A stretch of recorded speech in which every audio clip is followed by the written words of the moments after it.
This podcast is for informational purposes only and does not constitute legal, tax, investment, financial, or other advice. It is not intended to cause or induce breach of an existing agency agreement. Hello? Hello? Hello? This is the Vancouver Commercial Real Estate Podcast.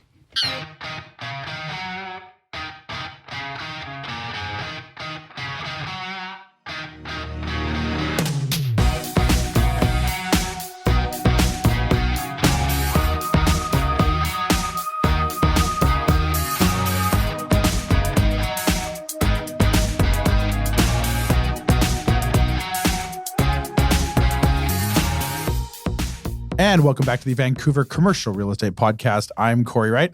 And I'm Adam Scalena, riding shotgun. How you doing, Cory? Good yourself? Long time no see. Yeah. You just got back from Costa Rica. I did. And you're all tanned and skinny. And how did it go? Oh, come on. I don't think the tanned and skinny, but I was definitely come on. But we shouldn't bury the lead. Meg Cooney's on the program Yes. from William Wright, talking about pre-sales, new construction. So this is a super exciting episode. But yeah, no, had a good time. Definitely a good time away. Overall, relaxing. Yep.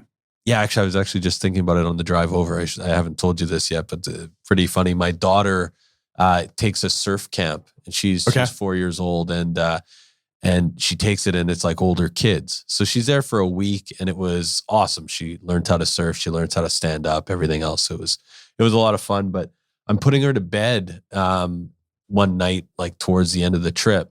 And I've got the air conditioning on. I like to sleep, like 18, like really 17, 18, like really cold. Yeah. But she's sleeping in our room. And I said to her, she's been hanging out with older kids the whole time. I said, yeah, so are you cold? And she goes, I'm okay, but my unicorn is f***ing cold. And I go, what? And she's like, unicorn is f***ing cold. And I'm like, wait a second. Like this is totally, the first time she's ever said, so I'm like, oh man, this is, wow. Clearly the older kids had some influence on her, but I had to like the whole second half of the trip was like damage control, taking that out of her vocabulary. And she goes to me, Daddy, it just means very. And I'm like, I guess it does kind of mean very. It means a lot of things, but well, we've graduated from Vancouver Commercial Real Estate Podcast PG to R ratings. Yeah, exactly. Forward. No, we've got James bleeping that out, so that's.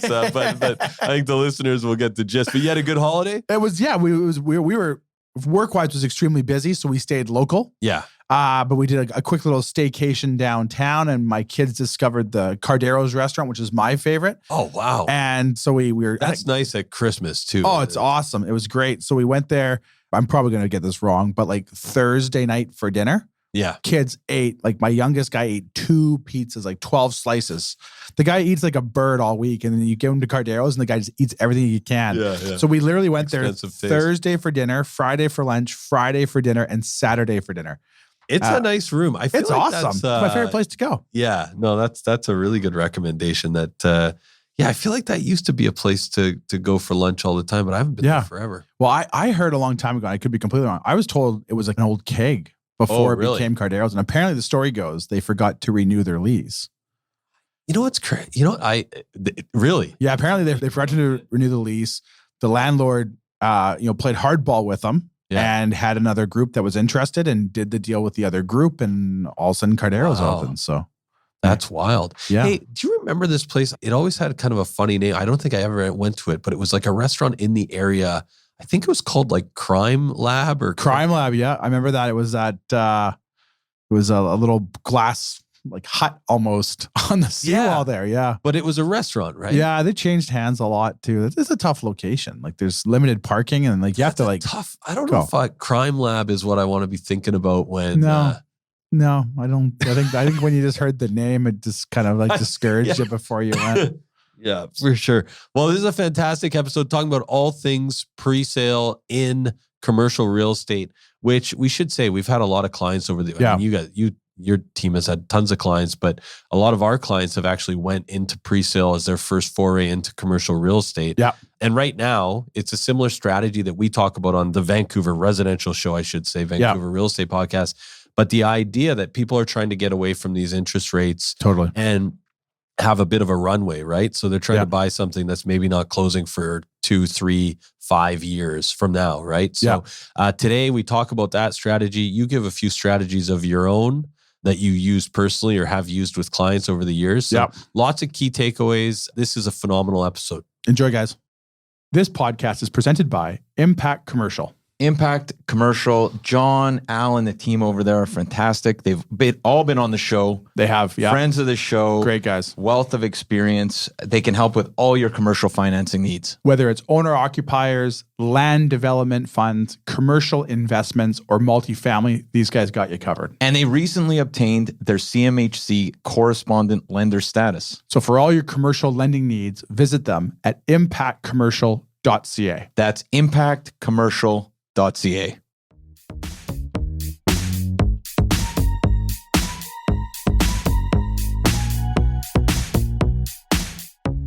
Okay, so we're here with Meg Cooney, who's the senior broker at William Wright Commercial Real Estate Services. How you doing, Meg?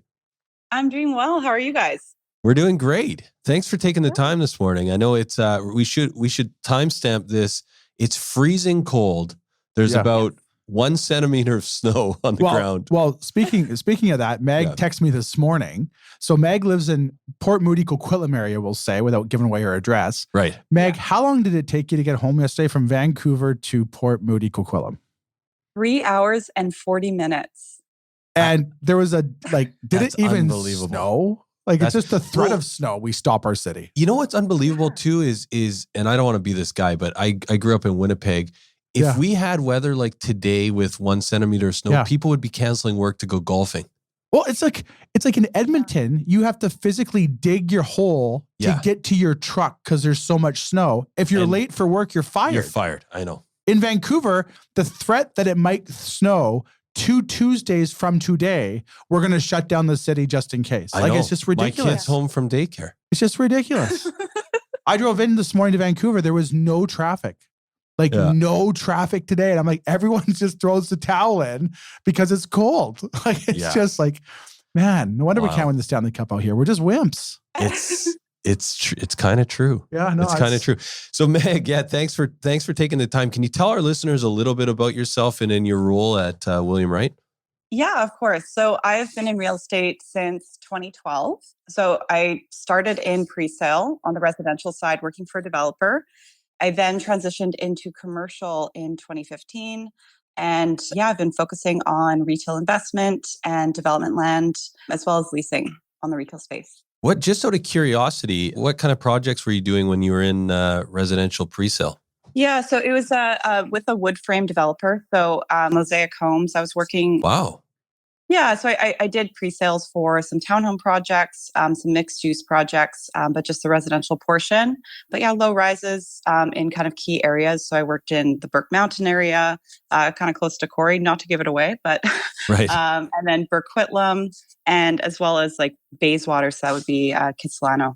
Cool. Wow, that was a good project. Yeah, no kidding. Yeah, beautiful. Yeah, it was my first one coming out of school. Speaking of pre-sales, Meg, we wanted to have you join us today because everyone's looking for what's the next great investment opportunity in commercial real estate. And as we start 2024 here, we still have these high interest rates, which I think we're all very optimistic are going to start to come down. But nevertheless, they're still there today.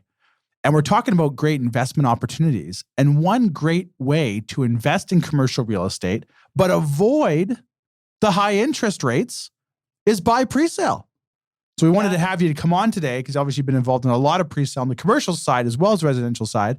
And we can talk a little bit about a strategy that could be formed around, I'm going to buy a pre-sale, maybe an office space, industrial, or maybe a retail property that I might have to close on it till 2026, 2027, maybe 2028. But meanwhile, I can build equity in that property before I close on it and not have to close on it with an interest rate of 6, 6.5, or 7, but I'm closing on it with an interest rate of 2026, 2027, 2028, which hopefully will be more in line with pre-COVID numbers that you may be closing with a 4.5% interest rate, but I can gain the equity along the way. Exactly. Yeah. So it sounds to me then, Meg, based on Cory's description, that there's a lot of investors looking for kind of longer timelines in terms of making investments in commercial real estate. Can you talk about some markets maybe that are exciting or some projects that are exciting? Yeah. So looking into 2024, I think, retail is definitely still of interest. The industrial market has definitely kind of cooled. And I think that there's an opportunity to see pricing go down a little bit. We were obviously in the peak in 2021. And now looking into 2024, I think that market has softened, which allows for more opportunities for owner occupiers to come in or even investors. And then also the pre-sale space. So I think, we're still in a market where interest rates are relatively high, and we are anticipating reductions to the interest rates. However, for someone to buy today and close within the next 3 months, they're likely going to still be in the same kind of market as they were in, Q3, Q4 of 2023. And so, with investors that I'm working with, we're definitely targeting and looking at pre-sales a little bit closer, because there seems to be a trend of there will be a reduction over the next 2 years or so, looking at projects that are closing in 2025 to 2027 or even later. Provides them some peace of mind that they might be in a better climate when they actually come to close on that investment or for their own business. Now, is there any market specific that you think might have this strategy might be like you might have a leg up to invest in, like markets in 2024 here that look really, really good today, but then obviously if you're buying pre-sale, you're buying further out. I can get in today in a great market, but that great market could be an exceptional market by the time I close. Yeah, so there's definitely some markets, and I think it always kind of follows the OCPs and the NCP changes in those areas. For example, Langley City, I think, is a really good area to invest in with the extension from Surrey to Langley. So if you look at the 196 or the 203rd station, there's a lot of development that is happening in those areas. But I believe that the SkyTrain is estimated for 2028. So if you can kind of bridge that time, let's say purchase today with an anticipated closing of 2026 or 2027, that bridges the gap and it brings you closer to a market where, the infrastructure is underway or close to being completed. And you didn't have to weather the mortgage rates up until that point, because you don't start paying your mortgage until you actually close on the property. So something like that, or, I'm sure you guys have heard of the Bill 47, which is introducing higher density around transit-oriented areas. So you look at like a Royal Oak or an Edmonds or a 29th Station, yet to be determined where these areas are going to be and how much density. But, if they're building 20-story towers in that area, that's going to bring a lot of population. And so to buy a pre-sale in that area and kind of not have to pay for the 3 to 4 years while you wait for that project to complete, I think those are really sound investments to kind of forward look into the future. Well, I think if we kind of on piggybacking on that, we talk a lot about secondary and tertiary markets on this program. That one thing that drives commercial real estate is after developers buy land, they build land, people move in, and then eventually stuff that we lease out for clients, that all happens when people need jobs. So if I can look at, say, a market like maybe like an Nanaimo or Victoria, or maybe even like a Kamloops for that matter, where it's a good emerging market today, but I get in there now, and by the time this closes, that population might be up 2, 3, 5%, which is a lot in some of these smaller markets. That makes that market even that much more desirable. Not to mention, as the population moves in, demand for spaces grow, my lease rates might be higher than I originally anticipated, which is further, not only have I gained equity in my property, but it also furthers my investment by having a higher cap rate than first anticipated, which creates cash flow and will have impact on my loan to value at the time I close. Absolutely. How would I go about, so Meg, I'm just thinking, so some of the areas that you mentioned from Langley City to Edmonds and obviously around the transportation hubs, which is sound advice. How do you go about looking for pre-sales in commercial? Because it's a little bit different than residential. Yeah. So obviously I'd recommend that you get involved with a real estate broker. What we do on our end is we are following development permit applications and even, at the beginning of the sale. So if we see that a developer purchases in an area, likely they're looking at 2 to 3 years to get their plans underway. And then they're, getting close to launching for pre-sale. So, when I have clients that are looking in areas where there's no current development, I'll pull all of the permits for the area to see, what's coming to, and whether it's reaching out directly to other brokers who have a relationship with them, or speaking directly to the developer that I might have a relationship with, getting in early and registering your interest is pretty key, especially with a lot of these smaller projects. So, we're seeing a lot more boutique, especially in the, GVA area, a lot more boutique projects where there might only be 2 or 3 units of retail in the development. And there might be, 2 to 3 years before the next project comes around for pre-sale. So I think, being in tune with what is coming up the pipeline and also having those developer relationships to make that connection early is pretty key because, supply is quite limited. And I think Cory can kind of speak to this as well. We've definitely seen a slowdown and kind of pause in projects, over the past year or so, where developers are reevaluating the market to see if this is the time now to come to the market or if it's going to come at a later date. And so, supply for retail, especially with an opportunity to purchase, is quite rare.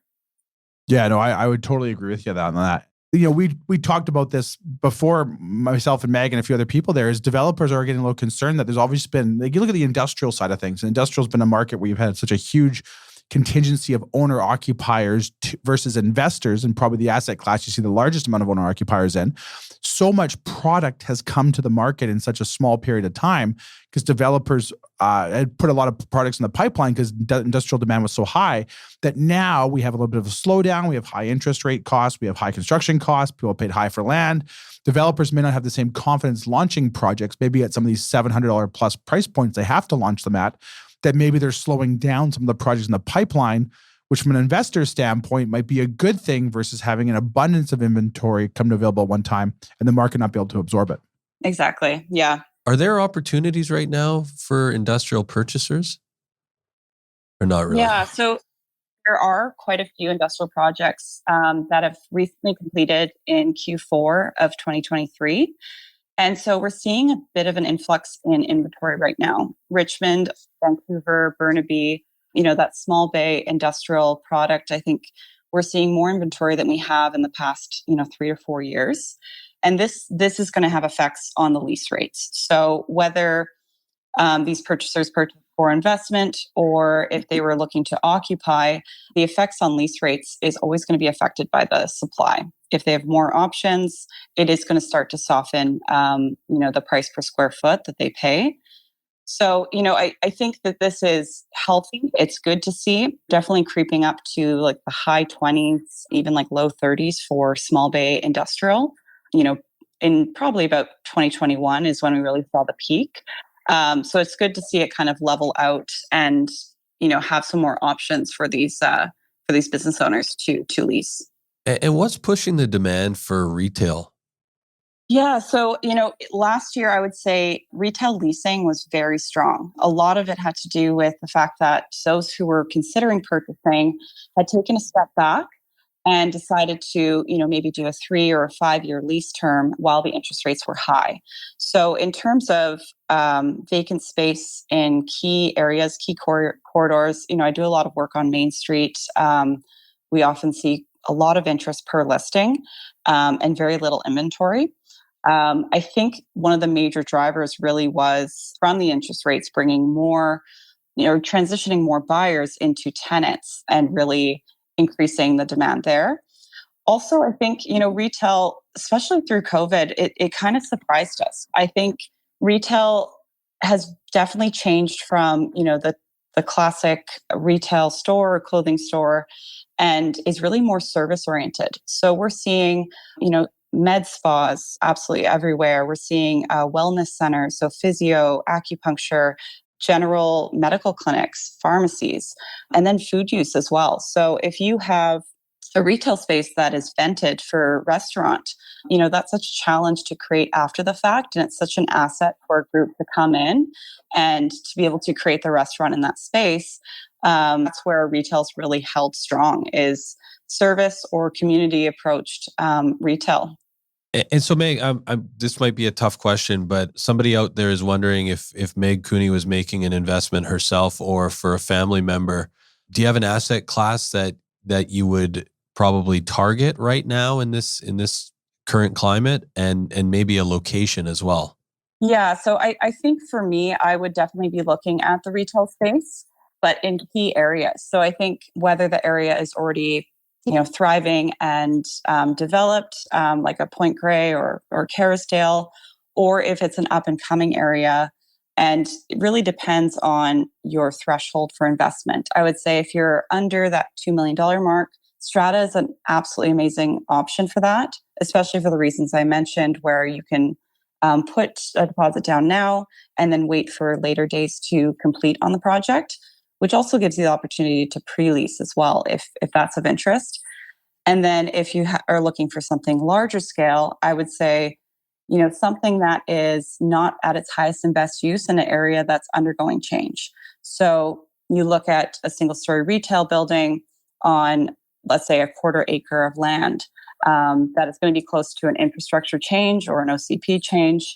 I think that there's a lot of opportunity in the short term to improve those rates as the area changes around them and new projects come in, setting the new benchmark for lease rates. You can enjoy that ride from an income standpoint, but also from an exit strategy. If you have scale and land, that certainly helps with your ability to get the maximum appreciation for your property. So I'm just thinking out loud here. If I'm say I'm the first time purchasing a pre-sale retail, and I want to try and pre-lease to make sure that I have someone that's going to occupy the space just from kind of day dot. At what process do I bring in somebody to help me with leasing? At what stage of the process, I should say? Yeah. So, typically a prospective tenant would like to see that the building is, under construction, or that there's some kind of estimate on timeline for that to be delivered. So I would say anywhere from like 9 months prior to the project being completed or estimated to be completed is a good time to get a leasing broker involved to set up the pre-leasing for your investment property. So here's the strategy. So this is where you want to, Okay. all the listeners are going to want to get their pens out. So if I buy we'll say retail here. Okay, we're going to say retail. So I buy a retail property that maybe I have 2, 3, or potentially 4 years to close on. And when I say up to 4 years, if you buy ground floor retail in a building that may be 20 or 30 stories, it's going to take a while to go up. So I pencil out, let's just say for argument's sake, $30 a foot is my target lease rate. Fast forward 2, 3, 4 years, that area is matured. And now my lease rate isn't $30 a foot, but my agents told me I can get $40 a foot for it. Well, here's your strategy. So you're gonna want to close on it with private money. Maybe that's a B lender type of thing. So you're paying a little bit more higher interest. It's already been pre-leased. You got your $40 a foot. You get your tenant open for business. So after their fixturing period, they're open for business. You then go get your property appraised as an income producing property versus a direct comparable as a shell on a price per foot metric. Take that appraisal, go back to the bank, and you'll find you might get a much better loan to value on your investment, which means a smaller down payment, higher cash on cash return. Yeah, absolutely. There you go. Do we have to go any further, or is that just? If there was somewhere I could drop a mic and walk out of the room, I would. It only works if the market matures. It's not always guaranteed. But if you have the foresight, it helps you. Okay. And so I think what we've done here in many regards is we've targeted certain areas, especially where we're going to be seeing a lot more 20-story buildings, where we're seeing a lot more residents moving in. So what that typically means is there's population growth coming to that immediate location, if I understand correctly, for a market to mature, Cory. So I'm just thinking if we're thinking about maybe, and I'll put this to both of you, if I'm looking at in Vancouver or in Greater Vancouver, maybe Meg has already identified a few areas geographically that we should consider. What about in the province as well? Nanaimo. Well, here's the other thing too, is if you look in some of these secondary markets, and I really think 2024 is going to be a really good rebound year for retail coming off of the back of COVID, is if you look in these smaller markets, even like a Kamloops, for example, go find me a 1,500 square foot strata lot in Kamloops for industrial in the right market. It doesn't exist. There's the odd building or two, but they never got the strata boom. And when you look in these secondary markets, especially when you have local developers, they necessarily don't have an experience we have here in the mainland street. And I remember having a conversation with a developer in Victoria probably 6 or 7 years ago. And they had finished a brand new, beautiful building in a great area, the Harris Green District. and they had like 5 and 8,000 square foot strata lots on the retail. And I remember asking him, why don't you just dice these up into 12, 14, 1,800 square footers and sell them? And he looked at me and he rolled his eyes and said, who would buy them? And then it dawned on me really quickly that they hadn't experienced yet what we had experienced over here. So what we did is I rounded up all of my friends and we went and bought as many strata lots in this area as we could. Fast forward 6 or 7 years, you're paying double the price for the strata lot now. Because now you're getting investors that understand the market's maturing. So if you go into a market like the Nanaimo, there's not a lot of strata opportunity, period. But then if you can find good, well-positioned stratas, say retail, in good commercial nodes, if they exist, there'll always be a market for a tenant. There'll always be a market for an owner-occupier, medical professional, and there'll always be a market for an investor. So that's where you're going to see I think you'll have your major windfalls would be a market like that, because not only is it a good market to invest in, period, but the strata boom hasn't existed yet on the commercial side. Yeah. So Meg, I'm just thinking right now, and it's very interesting what Cory's saying, but I'm just thinking right now about commercial opportunities, because I don't see, I often driving around the city or just, being online looking at what's going on in pre-sale. I don't see offerings all the time for commercial, and so I love the idea of earlier how you said you gotta get a broker to kind of really start things out if you're looking for pre-construction. Are there any opportunities right now that you're kind of monitoring or that you can think of that are fairly attractive that you want to talk about? Yeah, actually, my team has a very exciting new opportunity that's going to be launching on January 15th. So it's located in West Point Grey. It's a boutique building with 6 residential units and only 2 commercial units at grade. And so, we anticipate, just given the lack of supply for strata opportunities in this area, that we're going to see very strong interest. In addition to that, they are kind of that perfect size for an entry-level owner-occupier or an investor, to get their first commercial investment. One is at 569 square feet and the other is 1,069 square feet, which suits, quite a few different businesses. And again, this one is a pre-sale. So we're looking at probably 2025 for completion, which I think, would be an ideal time to close on a property like this. And whether you're an existing business in the area that, wants to have some stability as to having the same location forever or building that equity versus paying your landlord for equity. What we're seeing a lot in Vancouver, especially with these single story buildings, is you likely are going to be signing a lease with a demolition clause. And so whether you get 3 or 5 years, that renewal term will likely have a demolition clause, which could really affect your business. So having an opportunity to own, especially, at these kind of sizes, is very rare and, creates long-term stability for your business. Smaller the units, the higher the price per foot.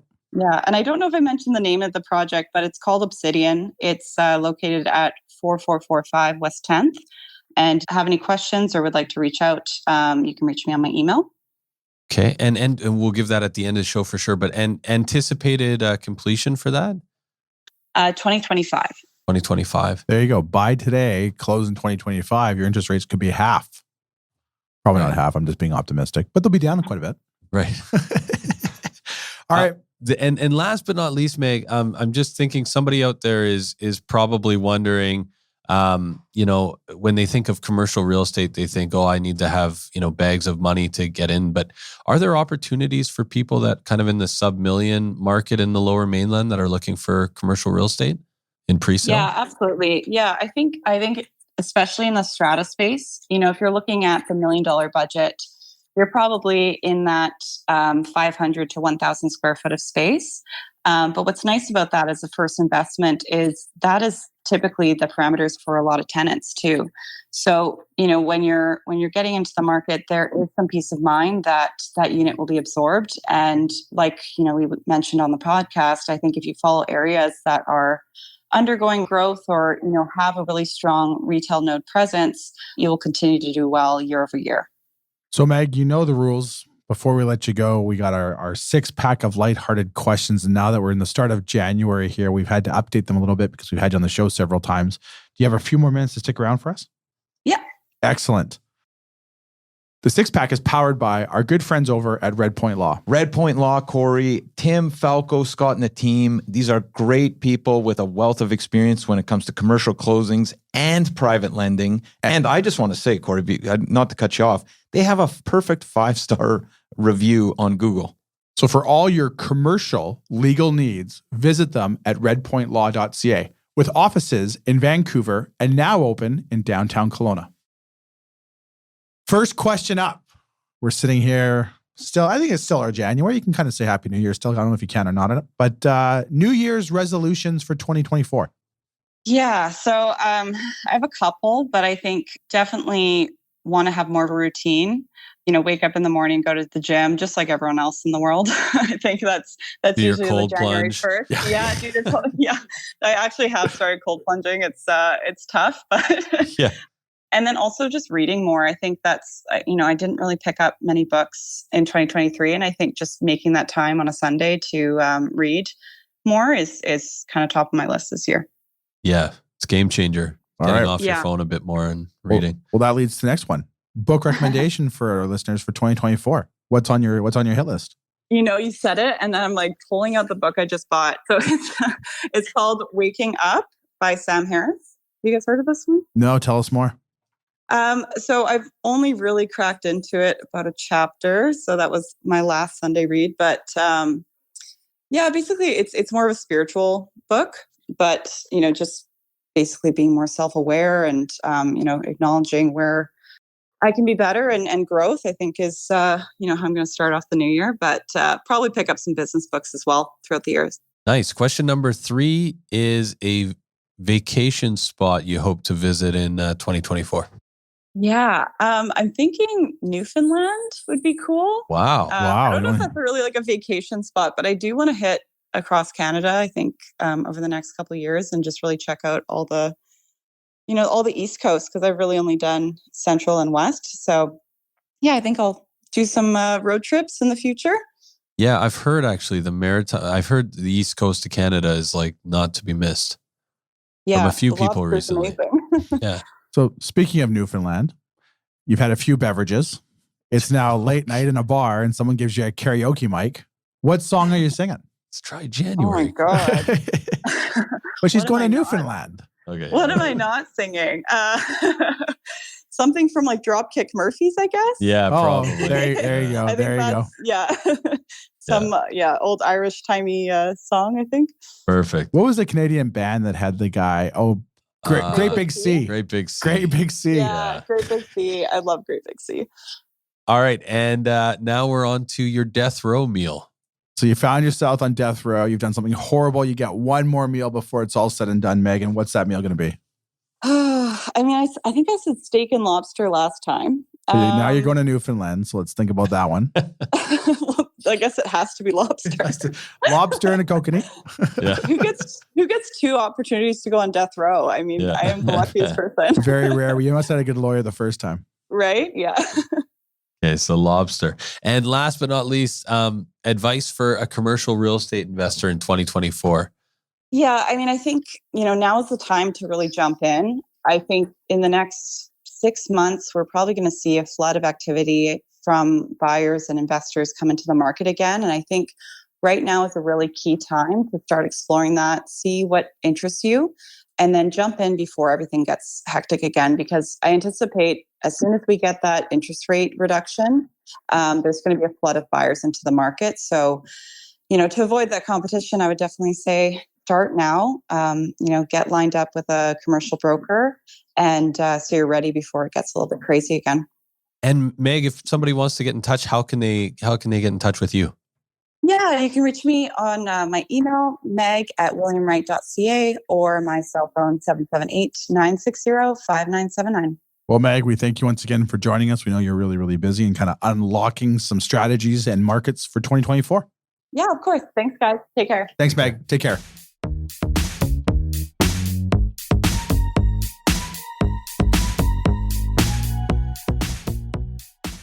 There you have it, folks. Our interview with Meg Cooney, William Wright Commercial Vancouver, talking about pre-sales and how you can avoid high interest rates. Always enjoy having Meg on the show. I learned a lot. I always learn a lot from Meg. She's great. Yeah, that was a great conversation. I feel like if people, there's got to be a lot of people listening that want to at least be kept in the loop about projects. Totally. Reach out to Meg. Meg's always got like development, land assemblies, like things like that going on. Yeah, she's definitely a in the busy know. person in the market, and she's definitely in the know. And I love that idea actually about the SkyTrain stations, the new Bill 47. Yeah, great point. Related. I mean, that to me, I'm thinking, okay, well, there's going to be a ton of new people moving to these neighborhoods.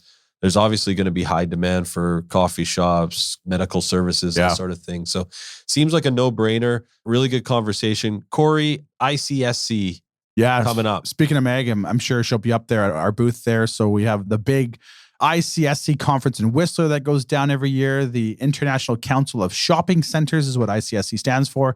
If you deal in retail in any facet of commercial real estate, you got to be there. Stop by the William Wright Commercial booth number 1107. Matt Everett, who's been on the show before, is also our manager of business development.